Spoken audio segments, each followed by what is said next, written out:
बिस्मिल्लाहिर्रहमानिर्रहीम, अस्सलाम वालेकुम। हालात दिन ब दिन बिगड़ते नज़र आ रहे हैं। मुल्क में अदम इस्तेहकाम बढ़ता चला जा रहा है। इसकी निशानदेही अब असम्बली में के फ्लोर पर भी हो रही है कि किस तरह से सियासतदानों को, सियासी रहनुमाओं को गिरफ्तार किया हुआ है और उसकी वजह से हालत ये है कि मुल्क में अमन व अमान की सूरत हाल बिगड़ती चली जा रही है, क्योंकि सारा फोकस दहशत गर्दी के पर्चों का भी सियासतदानों पर रखा। लेकिन तहरीक इंसाफ पीछे नहीं हट रही। वो कह रहे हैं कि जी हम तो मज़ाहमत करते रहेंगे। और जिस तरह माजी में किया गया, जुल्फ़िकार अली भुट्टो की मिसाल दी कि 11 साल पाकिस्तान फिर टर्मोइल में रहा, शदीद अदम इस्तेहकाम का शिकार रहा। भुट्टो को आपने पाबंदी सलासिल किया, उसको फांसी तक दे दी। इमरान खान को 2 साल हो गए हैं जेल में, हालात बेहतर नहीं हो सके। तो डिमांड की गई है असम्बली फ्लोर पर इमरान खान, बुशरा बीबी, हसान न्याजी, मखदूम शाह महमूद कुरैशी, एजाज चौधरी, यास्मीन राशिद और तमाम असीरान को फिल फौर रिहा किया जाए। हम आखिरी दम तक मज़ाहमत करेंगे। तो तहरीक इंसाफ फिर मज़ाहमत का कह रही है। आमिर डोगर ने असम्बली में तकरीर की है बाकायदा। अच्छा, अब आप ये देखिए कि हालात क्या हैं कि मुहर्रम हराम के पेश नज़र पंजाब में दफ़ा 144 के निफाज का फ़ैसला किया गया है। ये हमारे मुल्क का अलमिया है कि मजहबी दिन आ रहे हैं और मुहर्रम हराम जैसा ये महीना, इज़्ज़त और तकरीम वाला महीना, उसमें भी हालत ये होती है कि डबल सवारी पर पाबंदी का कह दिया गया है। इतलाक़ 9 और 10 मुहर्रम हराम को होगा। पंजाब हुकूमत ने मुहर्रम हराम के पेश नज़र सूबे भर में दफ़ा 144 के निफाज का फ़ैसला किया है। यकुम से 10 मुहर्रम तक दफ़ा 144 नाफिज होगी, जिसके तहत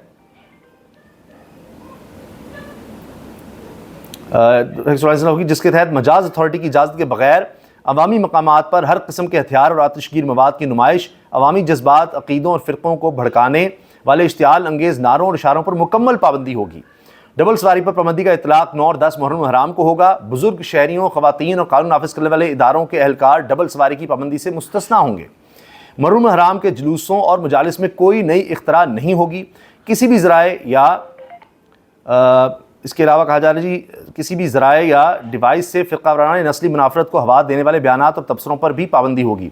जुलूस के रास्तों पर वाक़ मकानात या दीगर इमारतों की छतों पर मोर्चों की तामीर, इमारतों की छतों पर पत्थर, ईंटें, बोतलें या कचरा जमा करने पर पाबंदी होगी। जुलूस के दौरान रास्ते में वाक़ इमारतों की छतों या दुकानों के थड़ों पर बतौर तमाशाई मौजूद रहने की इजाज़त नहीं होगी। डबल सवारी के अलावा तमाम पाबंदियों का इतलाक़ यकुम से 10 मुहर्रम हराम तक होगा। दूसरी जानिब मुहर्रम हराम के पेश नज़र सूबाई दारुल-हुकूमत में सिक्योरिटी सख्त कर दी गई।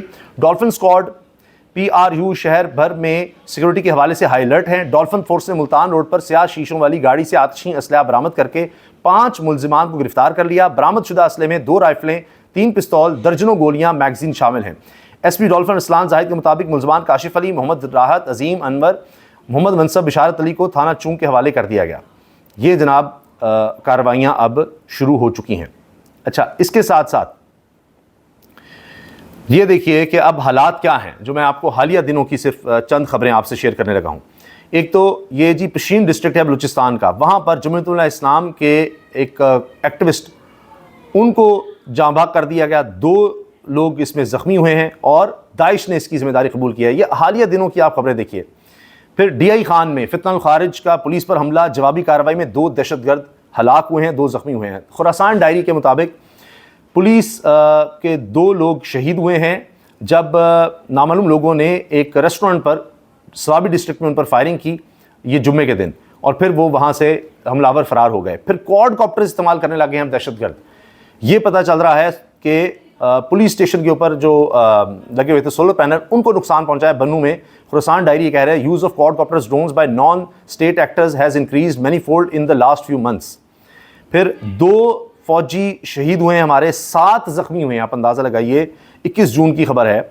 2 जवान शहीद, 7 ज़ख्मी हुए हैं बाजौर डिस्ट्रिक्ट खैबर पख्तूनख्वा में, जब उन्होंने ये दहशतगर्दों को रोकने की कोशिश की और फिर उनसे फायरिंग का तबादला हुआ। बड़ी हैवी फायरिंग हुई, ये भी बताया जा रहा है। इसके साथ साथ बलूचिस्तान से भी बुरी खबर आई कि 2 हमारे जवान शहीद हुए हैं, 4 ज़ख्मी हुए हैं, जब ये 4 IED एक्सप्लोजन्स वहाँ पर हुए हैं और फिर ये सारे इकट्ठे वाक़यात सारे हुए हैं। यानी ये कोऑर्डिनेटेड थे, पूरी प्लानिंग के साथ किए गए। और ये बम डिस्पोजल स्क्वाड का हिस्सा थे हमारे सोल्जर, जिनके साथ ये हुआ है कल्लार डिस्ट्रिक्ट बलूचिस्तान सूबे में। अब आप ये देखिए किस तरह की खबरें मुसलसल आ रही हैं। तो जब आप सियासी इस्तेहकाम पैदा करते हैं तो उससे फिर अमन व अमान की सूरत हाल और बिगड़ती है। इसके अलावा ये खबर भी आई है कि मौलाना हामिदुल हक शहीद पर हमले में मुलव्वस ग्रुप की निशानदेही हो गई है। मौलाना हामिदुल हक को फरवरी में खुदकुश हमले में शहीद किया गया था। 8 मज़ीद लोग इसमें शहीद हुए थे। जमीयत इस्लाम के सरबरा JUAC के सरबरा और मदरसे के नायब मोहतमिम मौलाना अहमदुल हक हक़ानी शहीद पर हमले में मुलव्वस ग्रुप की निशानदेही हो गई है। आला सरकारी ज़राए के मुताबिक मौलाना अहमदुल हक पर हमलों की तहक़ीक़ाती रिपोर्ट वज़ीर-ए-आज़म शहबाज शरीफ को इरसाल कर दी गई। रिपोर्ट के मुताबिक 2 दुश्मन मुल्क इंटेलिजेंस एजेंसियों की मदद से आलमी दहशतगर्द तंजीम ने मौलाना अहमदुल हक को निशाना बनाया। मौलाना अहमदुल हक पर हमले में मुलव्वस खुदकुश हमलावर की कौमियत की शनाख्त भर भी कर ली गई है। गैर मुल्की खुदकुश हमलावर मदरसे में बाहर से दाखिल हुआ था। IG खैबर पख्तूनख्वा पुलिस जुल्फ़िकार हमीद ने जी न्यूज़ से बातचीत में बताया कि मौलाना अहमदुल हक शहीद केस की तफ्तीश तेज़ी से जारी है और इन पर हमले की मनसूबाबंदी करने वाले ग्रुप तक पहुँच गए हैं। 28 फरवरी 2025 को नौशहरा में दारुल उलूम हक़ानिया अकोड़ा खटक की जामे मस्जिद में नमाज जुमा के बाद होने वाले खुदकुश धमाके में मौलाना अहमदुल हक हक़ानी समेत 8 अफराद शहीद हुए थे। एक और ख़बर जो इस वक्त बड़ी अफसोसनाक है कि हमारे इदारों को हो क्या गया है, ये जो मुहाफ़िज़ हैं वही लोगों की इज़्ज़तें तबाह कर रहे हैं, उनको उछाल रहे हैं। मुजफ्फरगढ़ का वाक़या, अगवा केस में मेडिकल कराने के बहाने बुलाकर थाने में खातून से मुबैना जिनसी ज़्यादती, अहलकार गिरफ़्तार किया गया है। ये हालात हो गए हैं। अमन मान के हालात देखिए कि मौलाना फजलुर रहमान साहब के बेटे को अगवा करने की कोशिश हुई 40-50 लोगों की तरफ से इकट्ठे, उनके पास भारी असलहा था। इस पर शहबाज शरीफ भी भागे भागे पहुँचे अपने वज़रा के साथ और जाके तशवीश का इजहार किया और इनकी खैरियत दरियाफ़्त की। यानी अमन मान की सूरत हाल इस वक्त बड़ी मखदूश नज़र आ रही है। फिर ये वीडियोज़ वायरल हैं जनाब मरीम औरंगज़ेब साहिबा की कि अस्पतालों के दौरे कर रही हैं, जा रही हैं भेस बदल कर। भेस क्या बदला हुआ है कि मास्क पहना हुआ है और जा रही हैं, लेकिन कैमरामैन साथ है। तो कैमरामैन क्या छुप छुप के वीडियो बना रहा था। और इस पर फवाद चौधरी कहते हैं ये सब तो भेस बदल कर हुकूमत कर रहे हैं, अस्पताल का दौरा तो आम बात है।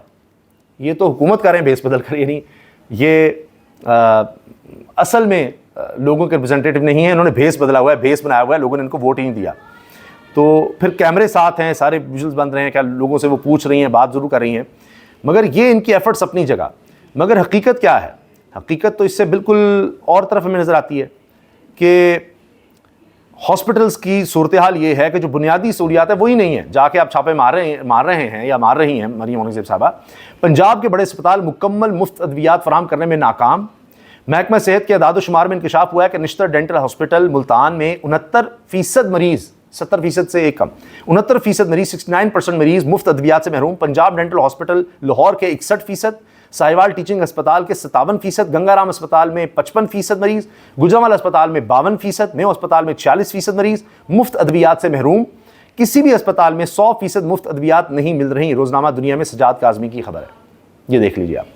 और ये मैं हॉस्पिटल जाकर मरीम साहब कहती थी मैंने तो आम मरीज़ों की तरह वहाँ पर इलाज कराया है, वहाँ पर मैं गई, मैंने देखा ये हुआ वो हुआ। ये तो जनाब हालात हैं। तो अब आप देखिए कि क्या सूरत हाल है और दावे किस तरह के हैं। ये तो जी कुछ अपडेट्स थी। इंशाल्लाह अगली वीडियो में आपको मज़ीद अपडेट्स देंगे। इजाज़त दीजिए, अल्लाह हाफ़िज़।